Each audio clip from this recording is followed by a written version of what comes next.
ఓం నమో వెంకటేశాయ. అందరికీ నమస్కారం. హిందూ టెంపుల్స్ ఇన్ఫర్మేషన్‌కి స్వాగతం. నా పేరు శ్రీకాంత్. ఈ వీడియోలో తిరుమల క్షేత్రం ఎన్నో వేల తీర్థాలకు ప్రసిద్ధి. ఆ తీర్థాల్లో కొన్ని తీర్థాలకు సంవత్సరంలో కొన్ని ముఖ్యమైన రోజుల్లో మాత్రమే భక్తులకు అనుమతిస్తుంది టీటీడీ. అందులో భాగంగా ముందుగా రామకృష్ణ తీర్థ ముక్కోటి ఫిబ్రవరి 1వ తేదీన పౌర్ణమి రోజున అత్యంత ఘనంగా టీటీడీ నిర్వహించడం జరిగింది. రాబోయే నెలలో అనగా మార్చి 3వ తేదీన పౌర్ణమి రోజున కుమారధార తీర్థ ముక్కోటిని అత్యంత ఘనంగా నిర్వహించనుంది టీటీడీ. ఈ వీడియోలో కుమారధార తీర్థ ముక్కోటి యొక్క ప్రాముఖ్యతను మరియు కుమారధార తీర్థ ముక్కోటికి ఏ విధంగా చేరుకోవాలి, అదేవిధంగా ఈ కుమారధార తీర్థ ముక్కోటికి ఎవరెవరిని అనుమతిస్తారు, ఏ వయసు వారిని అనుమతిస్తారు, ఎవరిని అనుమతించరు, దీనికి తీసుకోవాల్సిన జాగ్రత్తలేంటి ఈ వీడియోలో వివరించే ప్రయత్నం చేస్తున్నాను. ముందుగా ప్రతి ఒక్కరు కూడా ఈ వీడియో చివరి దాకా చూసి లైక్ చేసి షేర్ చేయండి. అదేవిధంగా తిరుమల తిరుమల తిరుపతి దేవస్థానానికి సంబంధించిన సమాచారాన్ని ఎప్పటికప్పుడు అందించే ప్రయత్నం చేస్తున్న మన హిందూ టెంపుల్స్ ఇన్ఫర్మేషన్ ఛానల్ని సబ్స్క్రైబ్ చేసుకొని సపోర్ట్ చేయండి. ఓం నమో వెంకటేశాయ. తిరుమల క్షేత్రం ఎన్నో వేల తీర్థాలు కొలువై ఉన్న క్షేత్రం. సాక్షాత్తు ఆ విష్ణుమూర్తియే ఇక్కడ వెంకటేశ్వర స్వామి రూపంలో కొలువై ఉన్న క్షేత్రం ఈ తిరుమల క్షేత్రం. ఈ తిరుమల శేషాచలం అడవుల్లో ఎన్నో వేల తీర్థాలు కొలువై ఉన్నాయి. ఈ తీర్థాల్లో కొన్ని తీర్థాలను మనం నిత్యం ఎప్పుడు వెళ్ళినా 365 రోజుల్లో ఎప్పుడు వెళ్ళినా కూడా దర్శించగలిగే తీర్థాలు కొన్ని అయితే, సంవత్సరంలో కొన్ని ముఖ్యమైన రోజుల్లో పౌర్ణమి రోజుల్లో మాత్రమే భక్తులకు అనుమతించే తీర్థాలు కొన్ని. మనం నిత్యం చూడగలిగే తీర్థాలలో స్వామివారి పుష్కరిణి, శంకు తీర్థం, చక్రతీర్థం, ఆకాశగంగ తీర్థం, జపాలి తీర్థం మరియు పాపవినాశన తీర్థం. ఈ తీర్థాలను మనం సంవత్సర కాలంలో ఎప్పుడు వెళ్ళినా కూడా దర్శించుకునే అవకాశం ఉంటుంది. ఈ తీర్థాల్లో స్వామివారి పుష్కరిణి మనకు స్వామివారి ఆనంద నిలయానికి దగ్గరలోనే పక్కనే ఉంటుంది. శంకుతీర్థం వైకుంఠ క్యూ కాంప్లెక్స్ దగ్గరలో ఉంటుంది. ఇంకోటి చక్రతీర్థం, ఇది మనం శ్రీవారి పాదాలకు వెళ్ళే మార్గంలో శిలాతోరణం నుంచి 1 కిలోమీటర్ దూరంలో ఉంటుంది. ఇక్కడ శ్రీ వెంకటేశ్వర స్వామి, శ్రీ లక్ష్మీనరసింహస్వామి మరియు ఆ పరమశివుడు కొలువై ఉన్నారు.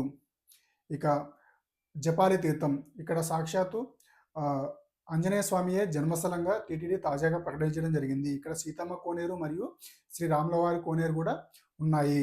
ఆ తర్వాత ఆకాశగంగ తీర్థం, ఇక్కడ అంజనాదేవి మాత మరియు శ్రీ బాలాంజనేయ స్వామి కొలువై ఉన్నారు.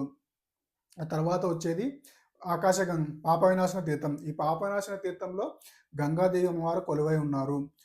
ఈ తీర్థాలను మనం సంవత్సర కాలంలో 365 రోజుల్లో ఎప్పుడు వెళ్ళినా కూడా దర్శించగలిగే తీర్థాలు ఈ తీర్థాలు. కానీ కొన్ని తీర్థాలు మనకు శ్రీ శేషాచలం అడవుల్లో ఎన్నో తీర్థాలు కొలువై ఉన్నాయి.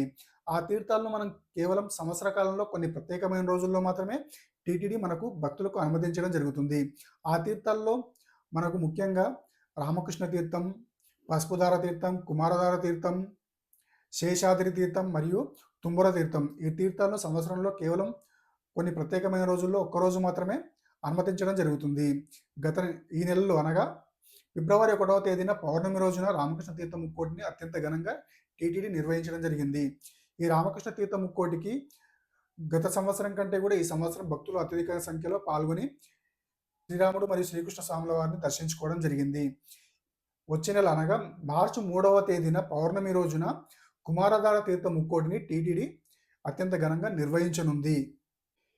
ఈ కుమారధార తీర్థానికి ఎవరెవరిని అనుమతిస్తుంది అంటే 10 సంవత్సరాలు దాటిన పెద్దవారిని మరియు 50 సంవత్సరాల వారిని అనుమతించడం జరుగుతుంది. 10 సంవత్సరాలలోపు చిన్నపిల్లల్ని మరియు 50 సంవత్సరాలు దాటిన పెద్దవారిని అనుమతించడం జరగదు. అదేవిధంగా గుండె సంబంధిత వ్యాధులు కలిగిన వారిని కూడా టీటీడీ అనుమతించడం జరగదు. కొద్దిగా లావుగా ఉన్న వారిని కూడా టీటీడీ అనుమతించడం జరగదు. మనకు గోగార్బన్ డ్యామ్ దగ్గరనే బస్సులు అక్కడ నిలిపి అక్కడనే మనకు చెక్ చేసి పంపించడం జరుగుతుంది. ఎవరైనా పెద్దవారు లేదా చిన్నపిల్లలు అయితే వారిని అక్కడనే దింపడం జరుగుతుంది బస్ నుంచి. ఈ కుమారధార తీర్థ ముక్కోటికి ఉదయం 5:30 గంటల నుంచి 11:30 గంటల వరకు అనుమతించడం జరుగుతుంది. పాపనాశనం డ్యామ్ వరకు కూడా టీటీడీ బస్సులు ఏర్పాటు చేయడం జరుగుతుంది. ఆ బస్సులోనే వెళ్ళి రావడం జరుగుతుంది. అప్ అండ్ డౌన్ టికెట్ ₹70గా నిర్ణయించడం జరిగింది. ఎవరైతే కుమారధార తీర్థ ముక్కోటికి వెళ్తున్నారో వారు ఉదయం 5:30 నుంచి 11:30 వరకు వెళ్ళేలా ప్లాన్ చేసుకుంటే మంచిది. 11:30 తర్వాత ఎవరు వెళ్ళినా అనుమతించడం జరగదు. ఈ నెలలో ఫిబ్రవరి 1వ తేదీన నిర్వహించిన రామకృష్ణ తీర్థ ముక్కోటికి ఎప్పటికంటే ఈ సంవత్సరం ఎక్కువ మంది భక్తులు రావడం జరిగింది. అదేవిధంగా కుమారధార తీర్థ ముక్కోటి కూడా ఎక్కువ మంది జనాలు వస్తున్నట్టుగా టీటీడీ అంచనా వేస్తుంది. అదేవిధంగా ఎవరైతే కుమారధార తీర్థ ముక్కోటికి వెళ్తున్నారో అందులో బీపీ, షుగర్ ఉన్న వాళ్ళు వారికి సంబంధించిన మెడిసిన్స్ క్యారీ చేయవలసిందిగా టీటీడీ కోరడమైనది. అదేవిధంగా పెయిన్ కిల్లర్స్ టాబ్లెట్స్ కూడా తీసుకెళ్లాల్సిందిగా టీటీడీ కోరడమైనది. మనకు ఎవరైతే కుమారధార తీర్థం ముక్కోటికి వెళ్తున్నారో వారి కోసం పాపనాశనం డ్యామ్ పైన అన్నపానీయాలు అందజేయడం జరుగుతుంది. మార్నింగ్ వెళ్ళిన వారికి బ్రేక్‌ఫాస్ట్ మరియు అక్కడికి ఎవరైతే కుమారధార తీర్థం ముక్కోటికి వెళ్తున్నారో వారికి పులిహోర ప్యాకెట్స్ ఎంబడి తీసుకువెళ్ళడానికి అక్కడ మార్గ మధ్యలో లేకపోతే అక్కడికి చేరుకున్నాక తినడానికి పులిహోర ప్యాకెట్స్ అందజేయడం జరుగుతుంది. అదేవిధంగా దారి పొడవునా మనకి నీటి సదుపాయం కూడా ఏర్పాటు చేయడం జరుగుతుంది. మధ్యలో మనకు అత్యవసరమైన చికిత్స కోసం మెడికల్ క్యాంప్ కూడా ఏర్పాటు చేయడం జరుగుతుంది. ఎవరైతే కుమారధార ముక్కోటి వెళ్తున్నారో ముందుగా పాపనాశనం డ్యామ్ పై నుంచి డ్యామ్ దాటిన తర్వాత మెట్లు ఎక్కిన తర్వాత కొద్దిగా ముందుకు వెళ్ళిన తర్వాత మనకి లెఫ్ట్ సైడ్కు వెళ్ళాల్సి ఉంటుంది. ఈ లెఫ్ట్ సైడ్కి వెళ్తే మనకు ఎడమ వైపుకి వెళ్తే మనకు ముందుగా పసుపుధార తీర్థం వస్తుంది. పసుపుధార తీర్థం దాటిన తర్వాత మనకు కుమారధార తీర్థం వస్తుంది. అదే ఇక్కడ మెట్లు దాటి కొద్దిగా ముందుకు వెళ్ళిన తర్వాత స్ట్రైట్గా వెళ్తే మనకు రామకృష్ణ తీర్థం మరియు తుంబుర తీర్థం మార్గానికి అటుగా వెళ్ళవలసి ఉంటుంది. కానీ దానికి ఇప్పుడు అనుమతించారు కాబట్టి ఇక్కడ ఎడమవైపు వెళ్తే మనం పసుపుధార తీర్థం మరియు కుమారధార తీర్థం ముక్కోటికి చేరుకోవచ్చు. ఈ కుమారధార తీర్థం ముక్కోటికి వెళ్ళే మార్గంలో ముందుగా మనకి పైప్ లైన్ పక్క నుంచి వెళ్ళాల్సి ఉంటుంది. కొద్దిగా ముందుకెళ్ళిన తర్వాత మనకు దారి చదునుగా ఉంటుంది. ఈ ఈ తీర్థాలన్నీ కూడా మనకు దట్టమైన అడవిలో ఉన్న కారణంగా జనసంచారం లేని కారణంగా ఇక్కడ మొత్తం మొక్కలు ఉంటాయి. అదేవిధంగా దారి కూడా అంత చదునుగా ఉండదు. కేవలం సంవత్సరంలో ఒక్కరోజు మాత్రమే వెళ్ళడానికి అనుమతి ఉంటుంది కాబట్టి టీటీడీ ముందుగానే దీనికోసం ఏర్పాటు చేయడం జరుగుతుంది. దారి చదును చేయడం, ఎక్కడ ఎక్కి దిగవలసిన చోట ఇనుప వంతెనలు ఏర్పాటు చేయడం, తాళ్ళు కట్టి భక్తులకు సౌకర్యార్థం ఏర్పాటు చేయడం జరుగుతుంది. దారి పొడవునా మనకు టీటీడీ విజిలెన్స్ అధికారులు కూడా మనకు సహాయం చేయడం జరుగుతుంది. ఎవరైతే కుమారధార ముక్కోటి వెళ్తున్నారో ఈ మార్గంలో ఇలా ముందుకు వెళ్ళిన తర్వాత మనకు ముందుగా పసుపుధార తీర్థం వస్తుంది. పసుపుధార తీర్థం దాటిన తర్వాత కూడా కొద్ది దూరం మనకు దారి చదునుగానే ఉంటుంది. ఆ తర్వాతే మనకు కొద్దిగా లోయలాగా దిగాల్సి ఉంటుంది. ఈ ఈ మార్గంలో వెళ్తుంటే మనకు ఎంతో ఆహ్లాదకరంగా ఉంటుంది. చూడడానికి ఎంతో అద్భుతంగా ఉంటుంది. అది దాటి ఇంకా కొంచెం ముందుకెళ్ళిన తర్వాత మనకు లోయలో నడవాల్సి ఉంటుంది. ప్రస్తుతం వాటర్ ఏమీ ఉండవు కానీ మొత్తం రాళ్ళు రప్పలు ఉంటాయి. ఆ రాళ్ళు రప్పల మీద నడవాల్సి ఉంటుంది. అలా కొద్దిగా ముందుకు దాటిన తర్వాత పెద్ద లోయలాగా ఉంటుంది. కొండ దానిపైన మనకు ఇనుప వంతెన ఏర్పాటు చేసి కిందికి అనుమతించడం జరుగుతుంది. ఆ లోయ దిగాల్సి ఉంటుంది. మనము ఆ లోయ దిగి కొద్దిగా ముందుకెళ్తే మనకు అక్కడ కుమారధార తీర్థం ఉంటుంది. ఆ విధంగా లోయ దిగి కిందికి వచ్చిన తర్వాత మనం ముందుగా ఆ కుమారధార తీర్థంలో ఇక్కడ కనిపిస్తున్న కుమారధార తీర్థంలో స్నానం చేసి ఆ తర్వాత మనం ఇక్కడ గుహలో కొలువైనట్టు కుమారస్వామిని దర్శించుకోవడం జరుగుతుంది. ఇదే కుమారధార తీర్థము.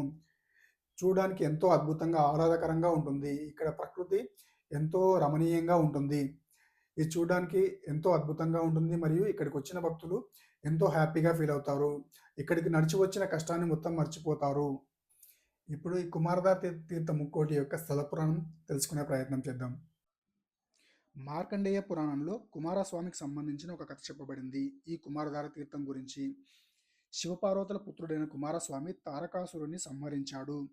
తారకాసురుడు అసురుడు అయినప్పటికీ బ్రాహ్మణుడు కాబట్టి బ్రాహ్మణుని చంపిన కారణంగా బ్రహ్మహత్య పాతకం పట్టుకుంది కుమారస్వామికి. రాక్షసుని సంబంధించిన ప్రతిసారి దేవతలకైనా బ్రహ్మహత్య పాతకం విడిచిపెట్టలేదు. సాక్షాత్తు ఆ శ్రీరామచంద్రమూర్తియే రావణ సంహారం తర్వాత బ్రహ్మహత్య పాతకం పోవడానికి రామేశ్వరంలో శివలింగాన్ని ప్రతిష్ఠించి బ్రహ్మహత్య పాతకం పోగొట్టుకోవడం జరిగింది. తారకాసుని సంహరించిన కుమారస్వామికి కూడా బ్రహ్మహత్య పాతకం పట్టుకుంది. అప్పుడు ఆ పరమేశ్వరుడు ఏం చెప్పాడు అంటే కుమారస్వామితో, బ్రహ్మహత్య పాతకం పోగొట్టుకోవాలంటే నువ్వు నారాయణగిరికి వెళ్ళు అని. నారాయణగిరి అంటే ఇప్పటి శేషాచలం. అప్పటికే ఉంది ఈ కొండ.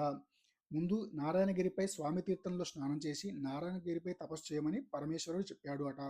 అప్పుడు కుమారస్వామి కొండపైకి వెళ్ళి స్వామి తీర్థంలో స్నానం చేసి శ్రీనివాసుని దర్శించుకుని నారాయణగిరిపై గల తీర్థాల్లో స్నానం చేసి కుమారధార సమీపానికి వచ్చి 1 సంవత్సరం పాటు నిరాహారంగా తపస్సు చేశాడు అట.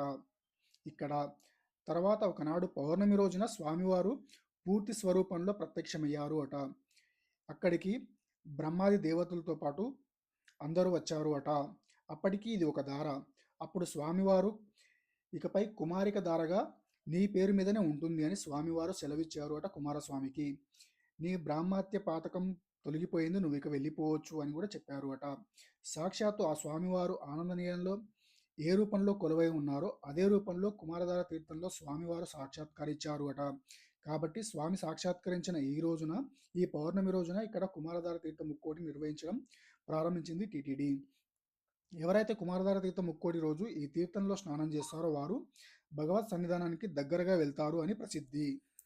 ఈ ఇన్ఫర్మేషన్ కనుక మీకు నచ్చితే ఈ వీడియో లైక్ చేసి షేర్ చేయండి. అదేవిధంగా మీ అభిప్రాయాన్ని కామెంట్ రూపంలో తెలియజేయండి. అలాగే మన హిందూ టెంపుల్స్ ఇన్ఫర్మేషన్ ఛానల్ని సబ్స్క్రైబ్ చేసుకొని సపోర్ట్ చేయండి. ఓం నమో వెంకటేశాయ.